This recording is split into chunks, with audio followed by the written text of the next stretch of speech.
চলছে আষাঢ়ের শেষ সময়, আসছে শ্রাবণ।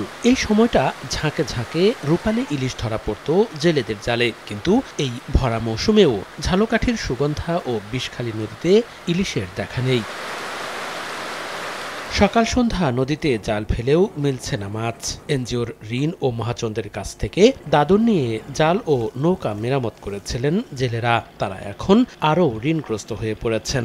জেলেদের ঘরে ঘরে এখন চরম দরিদ্রতা। এই দিনে যদি ইলিশ মাছ ভরা থাকা লাগে নদীতে, এই দিনে নদীতে মাছ ভরা থাকা লাগে, মাছই নেই। এই একটু ইলিশ মাছ পাইছি।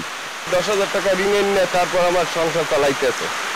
ঠিক আছে, দেখা যাইতেছে মাস গেলে সুদের টাকা লইয়ে তাদের সাথে গ্যাঞ্জাম হইতেছে। চাউল আনলে ডাইল আনতে পারি না, ডাইল আনলে নুন আনতে পারি না, এই অবস্থায় আর কি চলতে আছে জীবন। মৎস্য বিভাগ বলছে, জলবায়ু পরিবর্তনের আগ্রাসন, নদীতে ডুবোচর সহ প্রাকৃতিক নানা কারণে এমনটি ঘটছে। তবে সামনে পূর্ণিমা ও অমাবস্যার সময় আসছে, তখন ঝাঁক বেঁধে ইলিশ ধরা পড়ার সম্ভাবনা রয়েছে।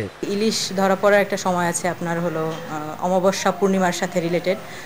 আমরা আশা করছি যে কিছুদিনের মধ্যে হয়তো ইলিশের প্রাচুর্যতা দেশে বৃদ্ধি পাবে। জেলায় ৩,৫০০ নিবন্ধিত ইলিশ ধরার জেলে রয়েছেন। সময় সংবাদ, ঝালকাঠি।